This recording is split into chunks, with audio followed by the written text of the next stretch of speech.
RCB, will it be this year? That's a question we ask every year, don't we? And there's all kinds of memes, but I'm going to put all that aside and first of all acknowledge that RCB has just the most incredible fan base. Now, the good thing about this fan base, sometimes it can put a lot of pressure on you, but this is a very emotional fan base, but it's also a very accepting fan base. So if they finish fifth, they'll say, doesn't matter, you played well, come back next year. So they've got this colossal following, but I don't think as a unit, they're under too much pressure because of this fan following. That's the view I have from the outside. I don't know how the players feel from the inside, but that fan following deserves a playoff berth. It deserves a win at some point. Let's see if that's possible.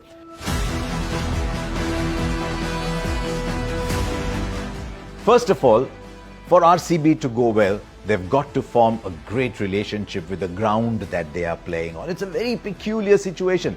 RCB is the only team that has won less than 50% of its matches playing at home in the last few years. And there's a reason for that. All the other outstation teams love coming and playing in Bangalore.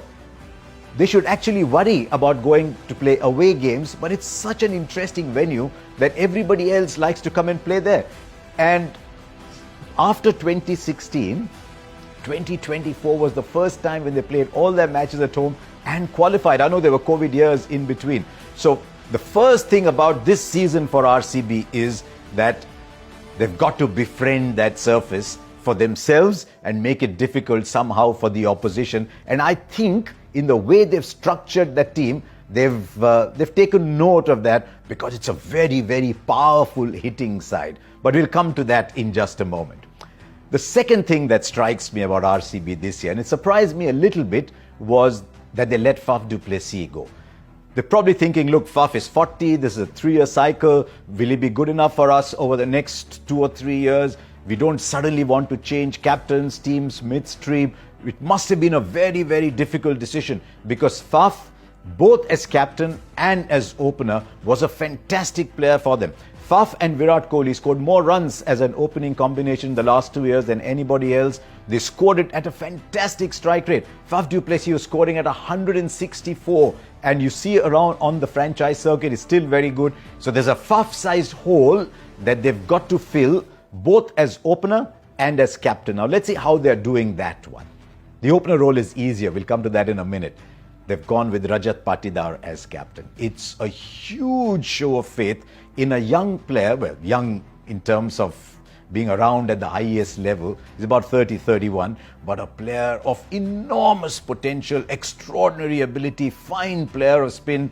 So someone who's not worried about his place. He had a very good season last year, but as captain of a franchise with the most unbelievable fan base, Rajat Patidar will have to be ready before the first game starts, and more than anything else, form a very, very close working relationship with Virat Kohli. Because there are some players, even if they are not the captain, they're the leader of the side. Everybody is looking at them. Everybody is gravitating around them. Virat Kohli is a huge leader for RCB. So the Patidar-Kohli relationship will have to be strong. At one level, Patidar will have to be his own person. At one level, he'll have to lean on Virat Kohli. So that arrangement will form a big part of what happens with RCB this year. Now let's go and see how they've structured their side. No Faf. They wanted someone very powerful because when you're playing at RCB, you want a really powerful batting lineup at that Chinnaswamy Stadium. They've gone with Phil Salt. I think it's a fantastic selection. It allows them a keeper if necessary because they've got Jitesh Sharma down as well, but it gives them that power at the top. They've replaced a 164 strike rate batter with a 175 strike rate batter in Phil Salt. So that is going absolutely fine.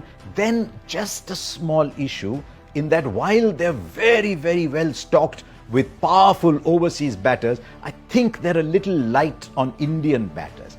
And I think Devdutt Padikkal at number 3 has a big role to play. He's been around for a long time. He's playing much better over 50 overs, did well in the test matches too. But at the IPL level, you look at him and say his numbers have got to be better. So at number 3, he's got to play a big part. He brings in the left-handedness, but he can't close the game there because after him, wow, there'll be a temptation to play Rajat Patidar at number 3. The reason I'm looking at Patidar at number 4 is that he's a phenomenal player of spin. Now, down that RCB batting lineup, their strike rates drop for most of the players when you compare spin and pace. Very good against pace, drop a little bit against spin. Rajat Patidar is the exception. I mean, I'm looking at Patidar's numbers over the last couple of years against spin. He's averaging 63.5 and hitting at 186. He's got a big part to play in decimating the opposition spin through the middle overs. So I see Patidar at number 4. Then they've got power to come. Liam Livingstone at 5. They hope Jitesh Sharma has a good season. Jitesh Sharma, him at number 6. And then at number 7, they've got a lot of options. Either they can go with an out-and-out finisher, fearsome on that Chinnaswamy track. He'll be a phenomenal batter, someone like a Tim David. Or they might say, we need a little bit more spin because our spin stocks are slightly meager. So maybe we'll go with Jacob Bethel, is also the left-hander in there. But they've also got the option of the very destructive Romario Shepherd to bat in there if they still think they need that extra seam bowler. I think they might need an extra spinner. So one of those three, I think they might go with Bethel, or they've got David handy there. Now let's look at their bowling.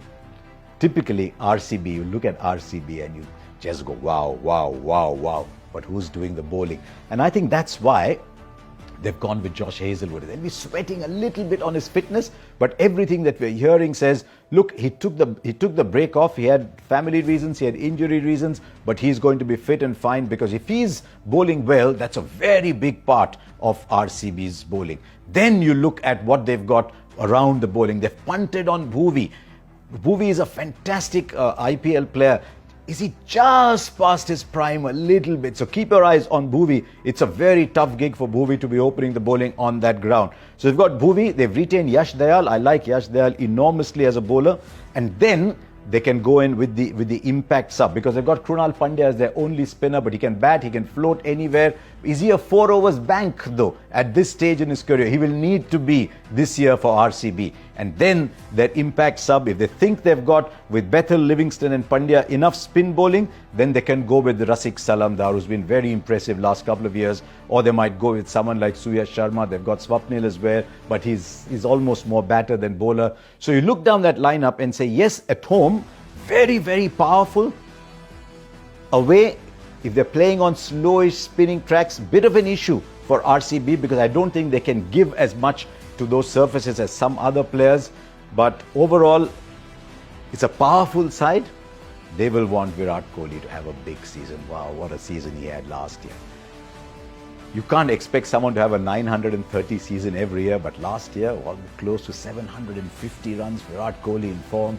You see him back in ODI cricket. He's playing ODI cricket like he owns the surface, like he owns the format. Now comes back opening the batting. He has a big season. He's taking a lot of pressure off the big hitters to follow. So still the talisman, still the key there. But if they can get those fast bowlers to do well, if they can make Chinnaswamy their home and win more matches than they lose, then RCB have got a very good chance of making the playoffs.